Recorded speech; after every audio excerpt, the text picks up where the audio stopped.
festivals for that reason. Yeah. So first, tell me a little bit about your band, Teenage Wrist. Well, Teenage Wrist officially started in 2014.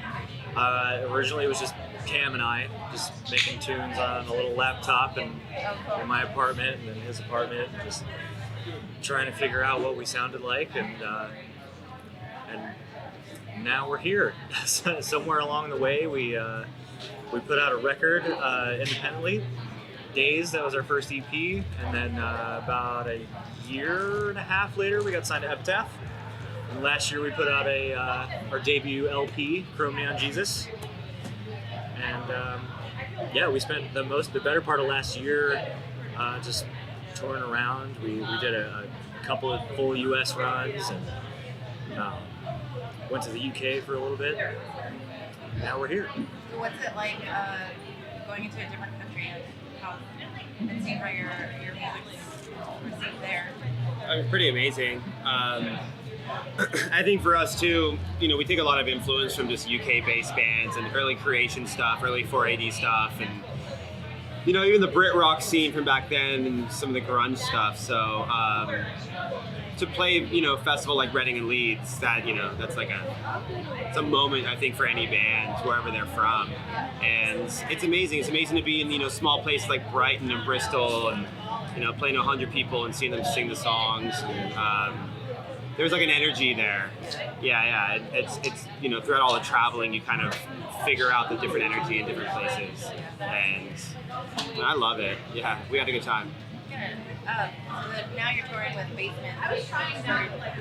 Started last night in Richmond. Yeah, so Basement and Nothing, which we've all been fans of for years. And it's nice, kind of when life goes like that. Now we're on the road with them. I haven't completely nerded out on them yet. Yeah, I got into both of their first records forever ago. So. Oh, that's so cool. Yeah. I love that happened for you. Super cool. Pretty cool. Super cool. So what was it like putting out a record on your own and then It was a cool process. Yeah, it was fun and easy. I mean, I think for Marshall and I, we everyone in the band, we all kind of do our own thing separately musically, and him and I connected with the high school together, and we just kind of had this urge to kind of start a band that sounded like this. So for us, it was just pure freedom, and I think it was just like this beautiful extension of creativity that we had full control over, and then we just put into the universe, and the universe just worked. Yeah, so it's one of those moments too, one of those special things that you don't really know is going on until it's way past.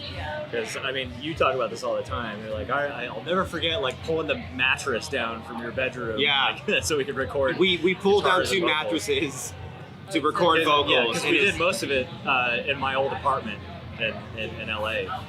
And, but yeah, super cool. I mean, the day we put the first single out from the EP, Gerard Way from My Chemical Romance just found it, tweeted about it. So it was this instant kind of thing that happened. Yeah, it picked up pretty quick. Yeah, so it's been cool. Awesome. Yeah.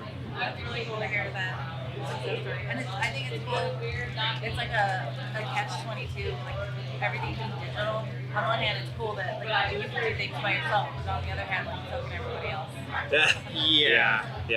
No, I take it as more of a blessing, I think, because without that, we wouldn't have been able to do this. I would have never had the money to throw at a real studio that long ago. Still don't. But thank God, we have Epitaph. Yeah. So what tell me about your new album. I mean, that goes to the whole digital aspect of things. Everything, this whole climate changes in a 5-month basis. And music is so just kind of digested, and then that's it, it's over. So I think for us, we could either spend 2.5 years touring a record, or tour for 6 months and then just continue making more music, which I think is something that we're passionate about. Unfortunately, Epitaph was cool with it, and they're like, yeah, we want more music, go. So Chrome Neon Jesus essentially hit a year in March, and then we just released the EP last week. So yeah, I think it was just for us was kind of this, we kind of really figured out what our sound and aesthetic was on that album. I think we want to kind of just continue to shift that a little, forward, maybe to the left, to the right. I don't really know yet, but so far it's been a great reception. It was kind of a push for us. It was like we did some, kind of left field stuff with this one, and it was good that it came out in a batch of 3 because like we could really, gauge the response. And we got to work with Matt Hyde, who's done the last 2 Deftones records, worked with No Doubt on Tragic Kingdom, Corner for Pyros, Slayer, a lot of amazing stuff. All of our favorite records. Yeah, so he was pretty amazing. We were able to work in LA. Yeah. I mean, he has like a Tragic Kingdom plaque and like in his studio in Van Nuys where he worked, and it was just like, I grew up on that record. Yeah, Was it first like record at I that ever moment bought. you're like, I think I did it. It's just cool. There are definitely a lot of moments, I think, for us that throughout, this band where we've kind of just had these things that are like, a lot of bands that I've kind of like looked up to have reached out and been fans, a lot of producers, and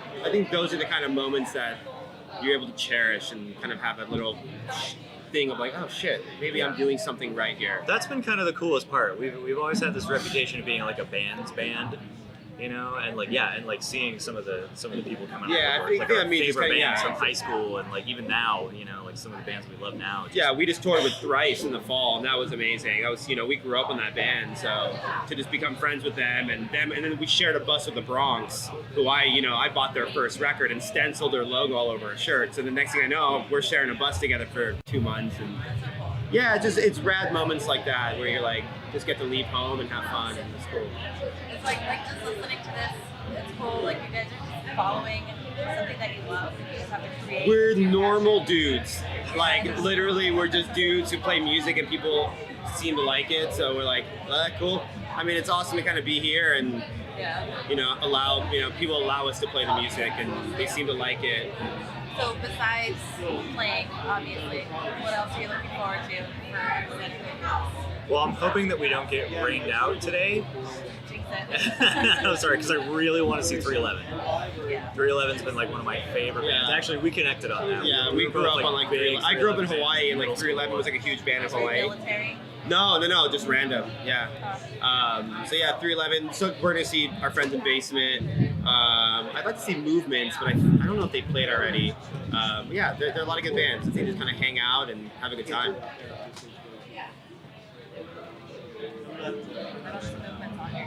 Oh, back. Oh yeah, are they on like now? Okay, we'll wrap up. No, it's all good. Don't worry. We're hanging. Don't even worry. Did you have anything else that you wanted to say before we wrapped up? I mean, thank you. Yeah, thanks. Thank you. Yeah, of course. It's our pleasure. Cheers. I love your shirt. Thank you. Shoot. I'm hoping. Is that homemade or what's going on with that? I can only find it on one website. But I'm hoping, like, word will get around and he'll be like, nice little shirt. Oh, hell yeah. We need to buy our drummer that shirt. He's like the biggest Dave Grohl fan in the world. Who is Our drummer. the drummer? Is he Yeah. here? He's around, yeah.